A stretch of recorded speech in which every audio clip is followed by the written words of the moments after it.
At my son's graduation, my wife's secret lover made a toast to the man who raised my boy for me. I stood there silently until my son turned to him and said, "You think you're my father? I have something to say that will change everything." The room erupted into chaos. My life, at least the one I'd built for the past 2 decades, was a house of cards. On the outside, it was perfect, picture perfect, really. I had a beautiful wife, Laura, a son, Evan, who was bright, athletic, and had a bright future ahead of him. And then there was me, the proud father sitting in the front row of his son's graduation ceremony, pretending that my world hadn't been slowly crumbling for months. I had always prided myself on being the kind of man who kept his family safe, supported, and together. Laura and I met when we were young. We were high school sweethearts, and like many young couples, we were inseparable. She was everything I ever wanted: smart, driven, and kind. But somewhere between the hustle of building a career and raising a family, we lost each other. There were no fights, no arguments to mark the turning point. It was subtle, like a slow leak that you only notice when it floods the whole room. We stopped talking, stopped connecting. I buried myself in work, and she buried herself in something I couldn't see. Something that gnawed away at me, eating at the edges of my life. In the months leading up to Evan's graduation, I started feeling the weight of it. The quiet moments at home, the hushed phone calls she'd take in the other room, the sudden business trips she had to go on. She'd always come back looking a little too put together, as though she had spent all day making sure she didn't look like the same person who had left in the morning. It wasn't until I caught her one night, standing in front of the bathroom mirror, her phone pressed to her ear, her voice a whisper, that I finally felt the truth seep into me. She wasn't just distant. She was hiding something. I confronted her, but she denied everything, brushing me off with empty promises of trust and space. But I knew. I knew the look in her eyes when she told me she loved me, a lie disguised as affection. The emptiness in her voice was louder than anything she could say. The graduation ceremony should have been a moment of pride. I had always dreamed of this day: my son, a future ahead of him, my wife by my side, beaming with pride. But as Evan stepped up to the stage to receive his diploma, I noticed something strange. Laura was fidgeting in her seat, eyes darting across the room. And then I saw him. The man standing near the back of the room, watching Evan as he walked across the stage. It took me a moment to realize who he was: the man from the gym, the man who had always greeted Laura with that smile that lingered just a little too long. Richard. I wasn't ready for what happened next. After the ceremony, as we gathered in the reception hall, I saw Richard approaching me, a glass of champagne in his hand, a smug expression on his face. My heart sank, but I forced a smile. He leaned in, speaking to the crowd around us, and in that moment, I realized what he was about to do. "To the man who raised my boy for me," Richard said, his eyes locking onto mine with a sickening intensity. "You've done well, David. You've done well." I froze. The laughter that followed was like 1,000 knives piercing my chest. My son stood there, too, his face a mask of confusion. I could barely breathe as the weight of Richard's words hit me. He was acknowledging what I had refused to admit: that my wife had been with him all along, and that my son, my flesh and blood, might not even be mine. It wasn't just a toast. It was a public execution of my dignity. I forced myself to swallow the bile rising in my throat. Laura's eyes were wide, but her lips curled into that insufferable smile, the one she always gave when she knew something I didn't. It hit me then, like a thunderclap. She had orchestrated this moment. This was her grand reveal. She was letting me know, letting everyone know, that she had moved on. I excused myself from the crowd, my head spinning. I felt like I was suffocating. The room, once filled with congratulatory cheers, had become a distorted blur of voices and laughter. It was as though the air had been sucked out of the room, leaving me gasping.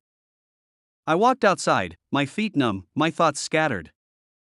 When I found myself in the parking lot, standing next to my car, I finally allowed myself to breathe. I could hear Evan's voice in my head.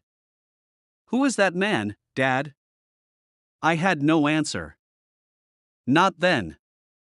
I drove home in a daze, the silence in the car deafening. Laura wasn't with me, she had gone off with Richard, no doubt to continue whatever twisted game they were playing behind my back. The hours that followed were a blur of rage and disbelief. I couldn't believe what I had just witnessed. My life was unraveling before my eyes. I needed answers.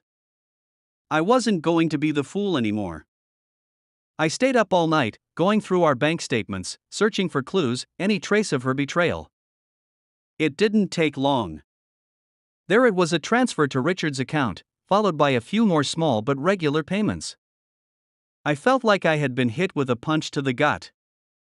I had been funding her affair without even knowing it. And then I found the final piece of the puzzle, a text from her to Richard, the words searing into my soul: "Evan doesn't need to know. He'll never believe it, but I love you.